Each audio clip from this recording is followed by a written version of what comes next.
ఒకసారి అందరం కూడా మరొకసారి రెండు చేతుల పైకి దేవుని స్తోత్రం చెబుదాం. హల్లెలూయా. మంచి యేసుక్రీస్తు పరిశుద్ధ నామమున కూడి వచ్చిన మీ అందరికీ వందనాలు. కొద్ది నిమిషాలు మనం దేవుని యొక్క వాక్యాన్ని విందాం. ప్రతి ఒక్కరు కూడా వాక్యం మీద మనం మనసు పెట్టాలి. ఇంకా బైబిల్ గ్రంథంలో నుంచి అపోస్తులైన పౌలు గారు కొరింథీయులకు రాసిన 2వ పత్రిక 7వ అధ్యాయము మొదటి వాక్య భాగాన్ని చదువుకుందాం. ప్రియులారా మనకు ఈ వాగ్దానములు ఉన్నవి గనుక దేవుని భయముతో పరిశుద్ధతను సంపూర్తి చేసుకొనుచు శరీరమునకును ఆత్మకును కలిగిన సమస్త కల్మషము నుండి మనలను పవిత్రులుగా చేసుకుందుము. చాలు, అందరం కళ్ళు మూసుకుందాం. ప్రేమ కలిగిన తండ్రి, పరిశుద్ధుడైన దేవా, నీ ఘనమైన శ్రేష్టమైన నామానికి కృతజ్ఞతాస్తోత్రములు చెల్లిస్తూ నీ పాద సన్నిధికి చేరి ఉన్నాము తండ్రి. ఈ ఉదయకపు ఆరాధనలో మమ్మల్ని అందరినీ కూడా సమకూర్చిన విధానం బట్టి నేను స్తుతిస్తున్నాం. కూడి వచ్చిన బిడ్డలందరినీ కూడా దీవించండి, ఆశీర్వదించండి, నీ ఆత్మ స్వాధీనములో ఉంచుకోమని ప్రార్థిస్తున్నాం. చుట్టుపక్కల వాతావరణాన్ని, ప్రకృతి శక్తులను, నీ సన్నిధానంలో ఉన్న చిన్న బిడ్డలను కూడా నీ స్వాధీనంలో ఉంచుకొని వేడుకుంటున్నాం ప్రభువా. ఈ సమయంలోనైనా చదవబడిన వాక్య భాగంలో ధ్యానిస్తూ ఉండగా నన్ను కూడా ఆత్మచేత మీరు అభిషేకించండి.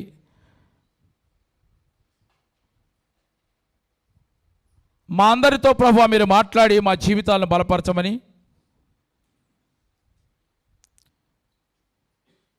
యేసుక్రీస్తు నామమున ప్రార్థించి అడిగి వేడుకొనుచున్నాము తండ్రి, ఆమెన్. ప్రియమైన దేవుని బిడ్డలారా, ఈ చదవబడిన వాక్య భాగాన్ని మనం గమనించినట్లయితే గనక అపోస్తులైన పౌలు గారు కొరింథీ సంఘమునకు వ్రాస్తూ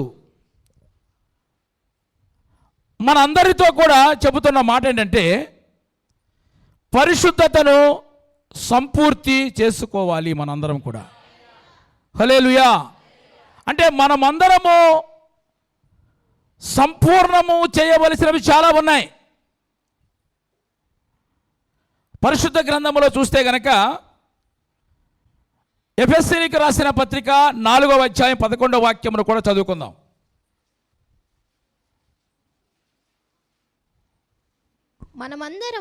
మనమందరము విశ్వాస విషయములోను దేవుని కుమారుని గూర్చిన జ్ఞాన విషయములోను ఏకత్వము పొంది సంపూర్ణ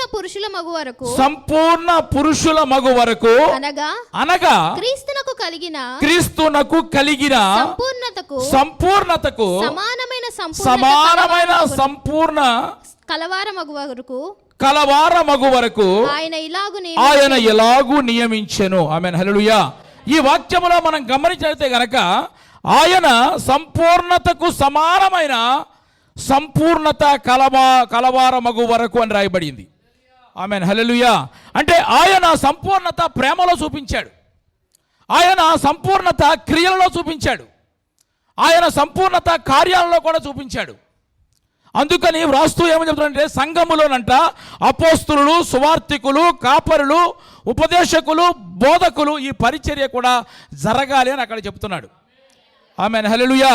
అయితే నా ప్రియమైన దేవుని బిడ్డలారా, ఇప్పుడు ఈ వాక్యంలో మనం గమనించైతే గనక మనం అందరము కూడా పరిశుద్ధతను మనము సంపూర్ణముగా చేసుకోవాలి. అంటే పరిశుద్ధతను సంపూర్తి చేసుకోవాలంట మనం.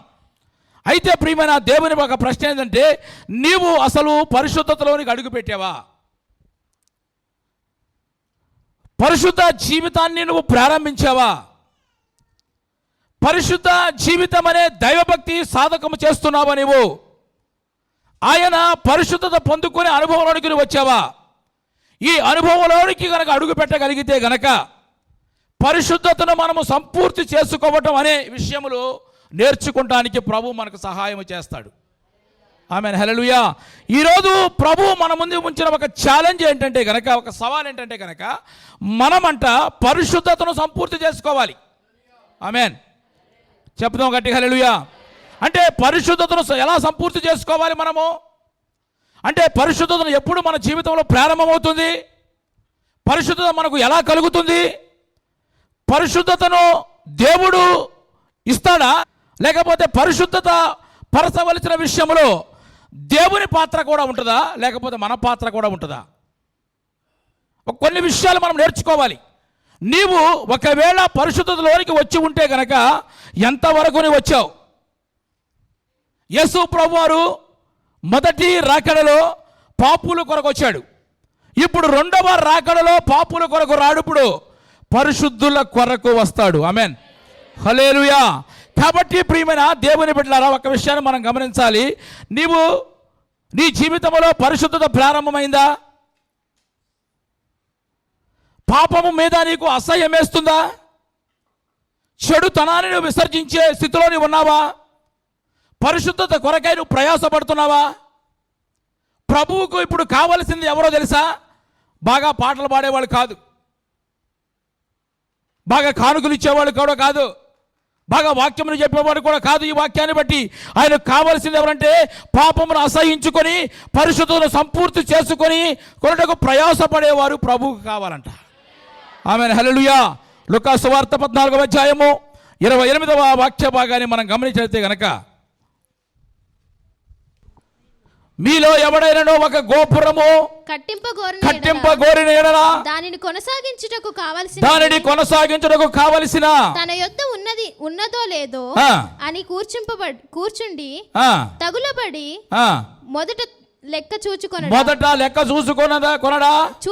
ఎడల అతడు దాన్ని పునాది వేసి ఒకవేళ దానిని కొనసాగింపలేకపోయినందున చూచిన వారందరూ ఈ మనుషుడు కట్ట మొదట పెట్టను గాని సాగింపలేకపోయినని అతని చూచి ఎగతాళి చేసి సాగెదరు.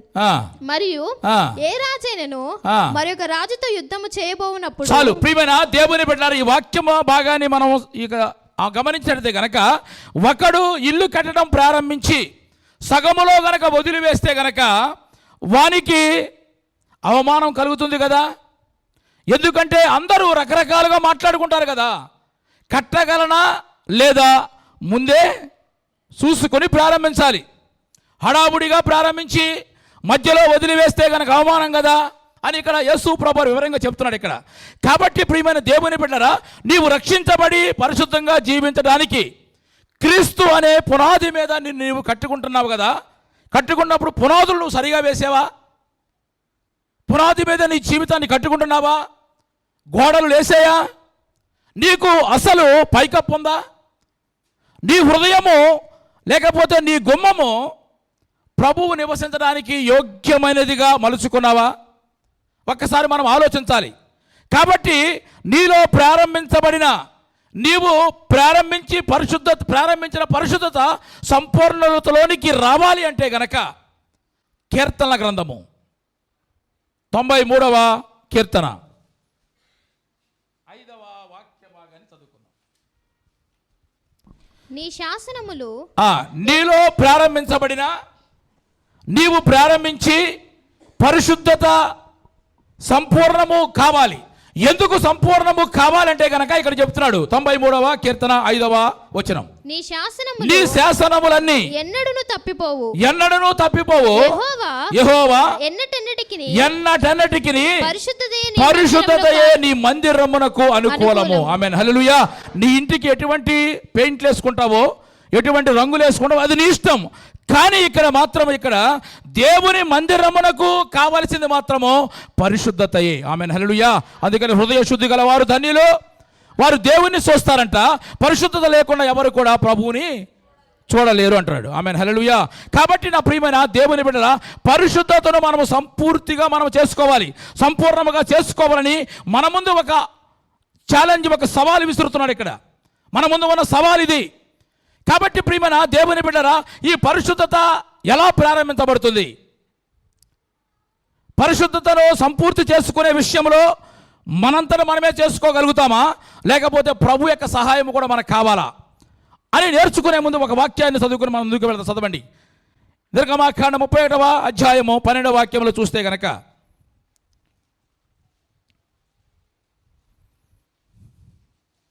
మరియు యెహోవా మోషేతో ఇట్లనెను, నీవు ఇశ్రాయేలీయులతో నిజముగా మీరు నేను నియమించిన విశ్రాంతి దినములను ఆచరించవలెను, మిమ్మును పరిశుద్ధపరచు యెహోవాను నేనే. ఆమేన్. ఇక్కడ మీరు గమనించండి, మిమ్మును పరిశుద్ధపరచు యెహోవాను నేనే అంటున్నాడు. మరొక వాక్యాన్ని చదువుదాం. యెహోషువ గ్రంథము 3వ అధ్యాయము 5వ వాక్య భాగాన్ని చదువుకుందాం. మరియు యెహోషువ, రేపు యెహోవా మీ మధ్య అద్భుత కార్యములు చేయును గనుక మిమ్మును మీరు పరిశుద్ధపరచుకొనుడని జనులకు ఆజ్ఞ ఇచ్చాడు. చాలు. ఈ 2 వాక్యాల్లో మనం గమనించినట్లయితే గనక ఇక్కడ ఒక విషయం మనకు అర్థమవుతుంది. ఏంటంటే మిమ్మును పరిశుద్ధపరచు యెహోవాను నేనే అంటున్నాడు ప్రభు. మరొక మాట ఏముంది? మిమ్ముని మీరే పరిశుద్ధపరచుకోమని చెప్తున్నాడు. ఇప్పుడు ఏది కరెక్ట్? ఇక్కడ పైగా మళ్ళీ పౌలు గారు ఏమన్నాడు? మళ్ళీ దీనికి సపోర్ట్గా పరిశుద్ధతను సంపూర్తి చేసుకోమని చెప్తున్నాడు. దేవుడు అంటే 2 మాటలు చెప్తున్నాడు ఇక్కడ. పరిశుద్ధతను మిమ్మల్ని మీరే పరిశుద్ధపరచుకోమని చెప్తున్నాడు, మిమ్మల్ని పరిశుద్ధపరచు యెహోవాను నేనే అంటున్నాడు. కాబట్టి ఈ రెండిట్లో ఏది కరెక్ట్?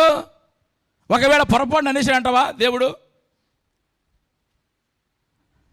ఇక్కడ ఏంటంటే ఒక వ్యక్తి పరిశుద్ధపరచబడాలి అంటే గనక దేవుని పాత్ర కూడా ఉంటుంది, అంటే దేవుని కార్యము కూడా ఉంటుంది.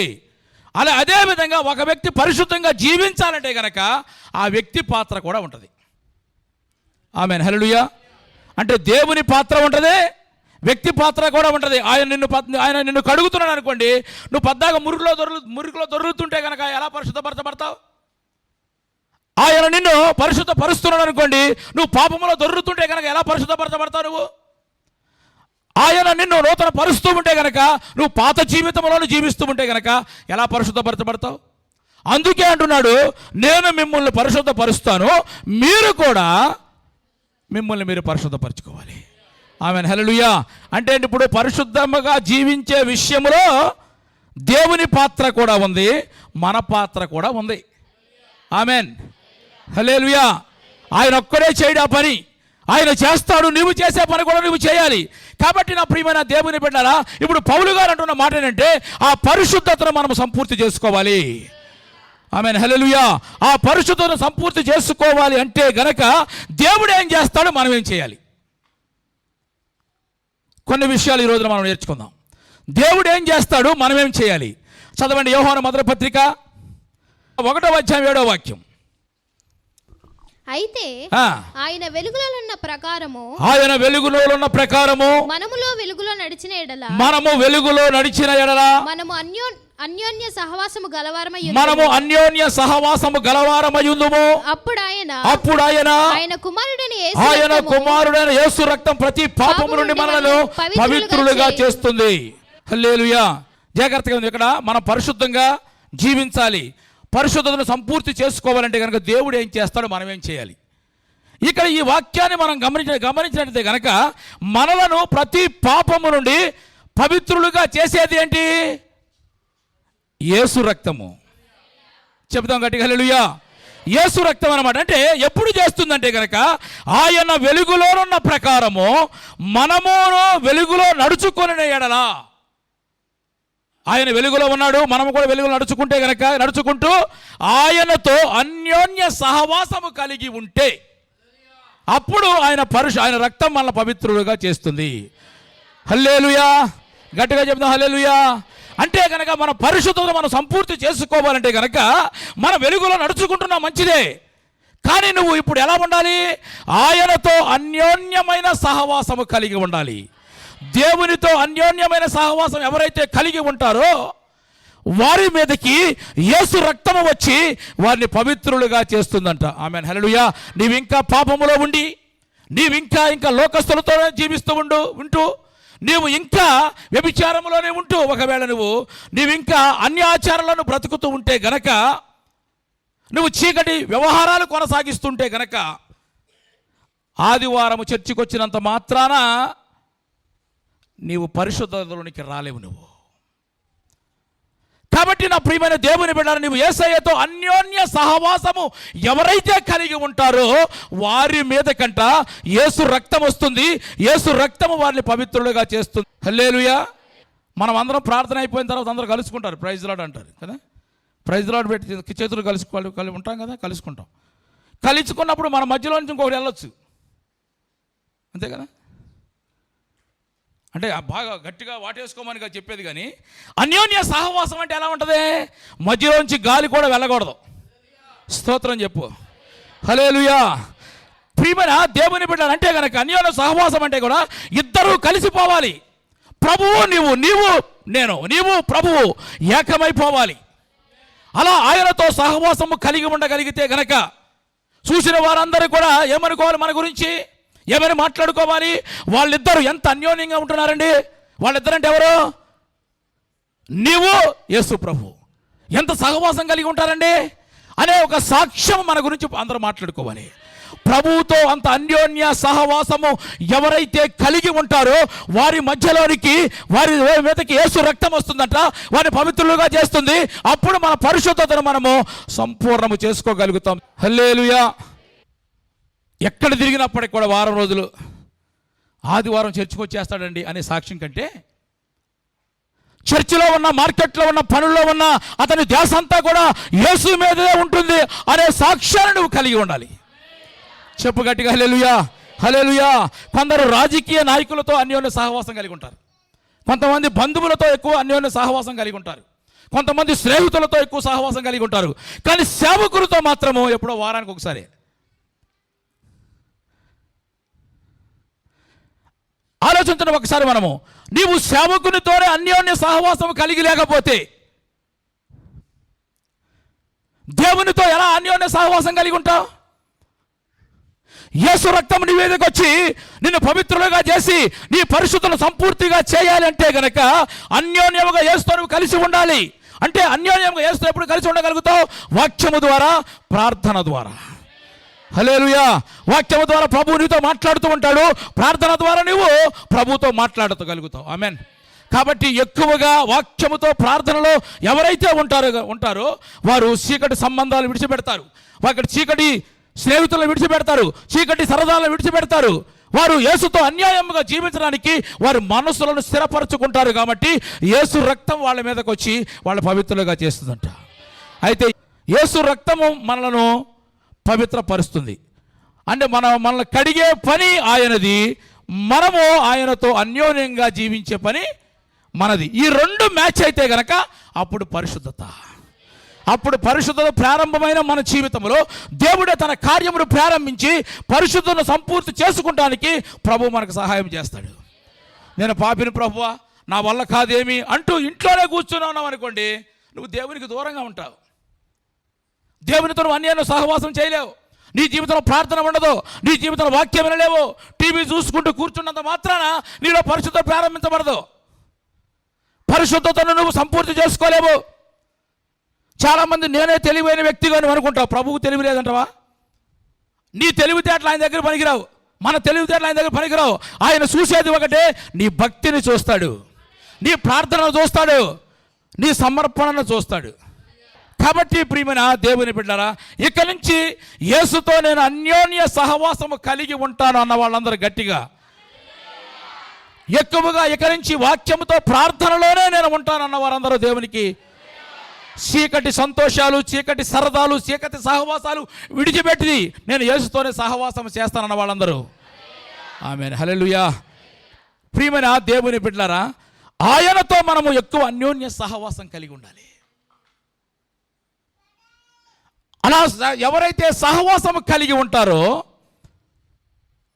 వారు పరిశుద్ధతను సంపూర్తి చేసుకోగలుగుతారు. ఎందుకంటే యేసు రక్తము వారిని పవిత్రులుగా చేస్తుంది. చప్పట్లు కొట్టి ఒకసారి హల్లెలూయా, హల్లెలూయా. కాబట్టి ప్రియమైన దేవుని బిడ్డలారా, దేవుడు చేసే పని ఏంటి? ఆయన రక్తము చేత మన పరిశుద్ధపరుస్తాడు. మనం ఏం చేయాలి? ఇప్పుడు అటు తిరిగి వచ్చేస్తే కుదరదు. ఏం చేయాలి? మనము ఆయనతో సహవాసం చేయాలి, అన్యోన్య సహవాసం కలిగి ఉండాలి, ప్రార్థన ద్వారా సహవాసం కలిగి ఉండాలి, వాక్య వినుట ద్వారా సహవాసం కలిగి ఉండాలి. అలా ఎవరైతే సహవాసం కలిగి ఉంటారో ప్రియమైన దేవుని సంగమా, వారి జీవితంలో ప్రారంభించబడిన పరిశుద్ధత సంపూర్ణతలోనికి ప్రభువు నడిపిస్తాడు. కాబట్టి ప్రభువు చేస్తాడు, ఆయన చేస్తాడు కదా, నువ్వు కనుక ఇష్టమైన తిరిగితే కుదరదు. నీవు కూడా చేయవలసిన పని ఉంది, ఏంటంటే దేవునితో నీవు అన్యోన్య సహవాసము చేయాలి, కలిగి ఉండాలి. అప్పుడే మనలో పరిశుద్ధత ప్రారంభించిన ప్రభు ఆ పరిశుద్ధతను సంపూర్తి చేయడానికి ప్రభు కార్యాన్ని ప్రారంభిస్తాడు. ఆమేన్, హల్లెలూయా. రెండవదిగా మరొక మాట చదువుకుని చదవండి. అపోస్తలుల కార్యం 22వ అధ్యాయం 16వ వాక్యాన్ని. గనుక నీవు తడువ చేయటేందుకు లేచి ఆయన నామమును బట్టి ప్రార్థన చేసి బాప్తిసం పొంది నీ పాపములను కడిగి వేసుకొనమని చెప్పాను. ఆమేన్, హల్లెలూయా. ఇక్కడ మీరు గమనించండి, ఈ వాక్యాన్ని మనం జాగ్రత్తగా గమనిస్తే మన పాపములను మనమే కడుగు వేసుకునే ఛాన్స్ మనకు వచ్చిందండి. ఆమేన్, హల్లెలూయా. మన పాపాలను మనము కడుక్కునే అవకాశం మరలా వచ్చింది. మనకు అవకాశం ఇచ్చాడు ప్రభు. ఎన్ని సంవత్సరాలు అయినప్పటికీ కూడా నువ్వు మారు మనసు లేకుండా, బాప్తిసం లేకుండా, పరిశుద్ధత ప్రారంభించకుండా నువ్వు ఉన్నావేమో, ప్రభు మాట్లాడుతున్న మాట, నువ్వు తడువ చేయటేందుకు లేచి ఆయన నామమును బట్టి ప్రార్థన చేసి బాప్తిసం పొంది నీ పాపాలను కడిగి వేసుకోమని చెప్తున్నాడు. ఆమేన్. పాప క్షమాపణ పొందిన వాళ్ళే, రక్షించబడిన వారు మాత్రమే ప్రభు యొక్క బలలో పాలుభాగస్తులు అవుతారు. నా శరీరము తిని నా రక్తము తాగువాడే నిత్య జీవం కలిగిన వాడు, అలాంటి వారిని నేను అంత్య దినము లేపుతానంటున్నాడు ప్రభు. ఆమేన్, హల్లెలూయా. కాబట్టి ఒకవేళ మన కంటిలో కనుక ఒకవేళ ఒక నలకబడింది అనుకోండి, ఒక ప్రమాదకరమైన రేణువు పడింది అనుకోండి, ఏం చేస్తాం మనం? దాన్ని తీసివేయడానికి ప్రయత్నం చేస్తాం. ఒకవేళ రాలేదనుకోండి ఏం చేస్తాం? కళ్ళ డాక్టర్ దగ్గరికి వెళ్ళాల్సిందే. చెవులో ఏదైనా దూరింది అనుకోండి ఏం చేస్తావు? చెవు డాక్టర్ దగ్గరికి వెళ్ళాల్సిందే. ఒక చేతి మీద ఏదైనా ఒకవేళ మరకంటింది అనుకోండి, మట్టి అంటింది అనుకో, ఏం చేస్తావు? అది నువ్వు చేసేసుకోవచ్చు కదా. అలాగే ఇక్కడ నీ పాపములను కడుక్కునే అవకాశం నీ చేతిలోనే ఉంది. ఇప్పుడు గొప్ప ఛాన్స్, ఆ ఛాన్స్ వచ్చినప్పుడు చాలామంది వదిలేసుకుంటారు. అలాగే పాపములను బ్రతికేవారు ఉంటారు. ఏమి చేస్తే పాప క్షమాపణ కలుగుతుందంటే గనక, ఏమి చేస్తే పరిశుద్ధత ప్రారంభం అవుతుందంటే గనక బాప్తిస్వము ద్వారా కలుగుతుంది. బాప్తిస్వం పొందితే కలుగుతుంది.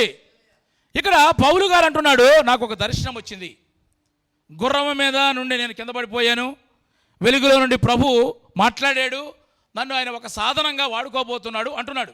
అప్పుడు దైవజనుడు అననీయ అంటున్నాడు, అతను అంటున్న మాట ఏంటంటే, ఇక తడువు చేయటం ఎందుకు, ఇక లేచి అర్జెంటుగా నువ్వు ప్రార్థన చేసుకుని ప్రభు నామమును బట్టి బాప్తిస్వం పొందమని చెప్పాడు. ఆమేన్. అంటే బాప్తిస్వం పొందుట ద్వారా మన పాపములను మనము కడిగి వేసుకోగలుగుతాము. ఆమేన్, హల్లెలూయా.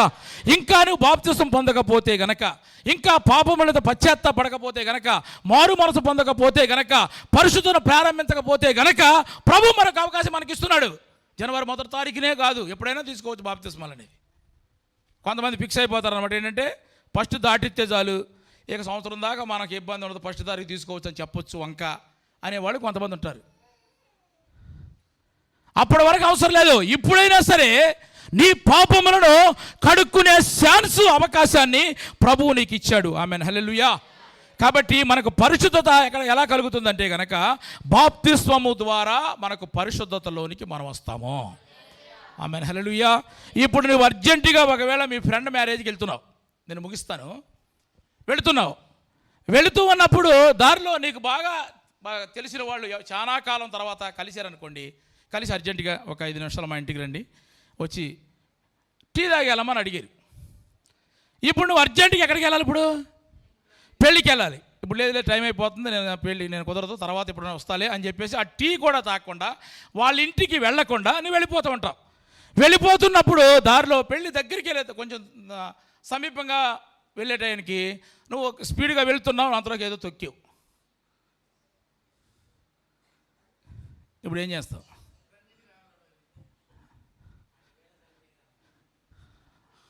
తొక్కావు అంటే అలాగే వెళ్ళిపోతావా ఆ మురుగుతోనే, లేకపోతే కడుక్కుని వెళ్తావా?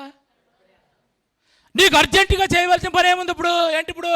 పెళ్ళి కదా, దానికంటే అర్జెంటు పని ఏంటి? ఈ కడుక్కుంటాం. అది అంటే దీనికే నీకు అంత చిరాగ్గా ఉండి నువ్వు పెళ్ళికి వెళ్ళలేకపోతున్నావే, మరి ఎంతకాలం బతుకుతామో, ఎప్పుడు చచ్చిపోతామో, నీటి ఆవిరి లాంటి మన జీవితం కదా, ఇంతలో ఉండి అంతలో మాయమైపోయే ఇలాంటి జీవితం కదా మంది. మరి అలాంటి జీవితంకి నువ్వు ఎప్పుడైనా సరే ఈ ఆత్మకు ఎన్ని సంవత్సరాల మటు మురికంటి ఉంది, దాన్ని నేను కడుక్కోవాలి. ఈ అవకాశాన్ని ప్రభువు నాకు ఇచ్చాడు, అది మన చేతిలోనే ఉంది, అది ప్రభువు నీ చేతిలో పెట్టాడు. నీవు గనక కడుక్కుంటే గనక పాపముల నిమిత్తమును పశ్చాత్తాపడి వారు మనసు పొంది నువ్వు గనక పశ్చాత్తాపడి బాప్తిసం తీసుకోగలిగితే గనక, అది నువ్వు చేయగలిగితే గనక ఆయన ఏం చేస్తాడు? నిన్ను పరిశుద్ధతను సంపూర్తి చేసుకునేటట్లుగా ప్రభు కార్యం చేస్తాడు. ఆమేన్, హల్లెలూయా. అంటే ఇదే నేడే నీకు అనుకూల సమయము. కాబట్టి బాప్తిసం గనక నువ్వు పొందుకోగలిగితే గనక, పాపమును కడుగు వేసుకోగలిగితే గనక పరిశుద్ధత అనే రెండవ మెట్టులోనికి దేవుడిని నడిపిస్తాడు. ఆమేన్, హల్లెలూయా. కాబట్టి నా ప్రియమైన దేవుని సంగమా, పౌలు గారు అంటున్నాడు కొరింథీ సంఘంతో రాస్తూ, అంటే మనతోనే మాట్లాడుతున్నాడు, మీరు పరిశుద్ధతను మీరు సంపూర్తి చేసుకోవాలి. హల్లెలూయా, హల్లెలూయా. సంపూర్తి చేసుకోవాలంటే దేవుడు చేసేది ఉంటుంది, మనం కూడా చేసేది ఉంటుంది. అన్ని దేవుడే చేయడు. దేవుడు చేసే పని అంటే యేసు రక్తము మన పాపములను పవిత్రంగా చేస్తాడు. మనం ఏం చేయాలి? ఇప్పుడు దేవునితో అన్యోన్య సహవాసం కలిగి ఉండాలి. ఎవరైతే దేవునితో అన్యోన్య సహవాసము కలిగి ఉంటారో, ఆదివారం నుంచి మరలా ఆదివారం వరకు సంఘముతో కొంతమందికి సహవాసం ఉండదు, దేవునితో సహవాసం ఉండదు. ఎలా మనము పరిశుద్ధతను మనం సంపూర్తి చేసుకోగలుగుతాం? ఒకసారి ఆలోచించండి.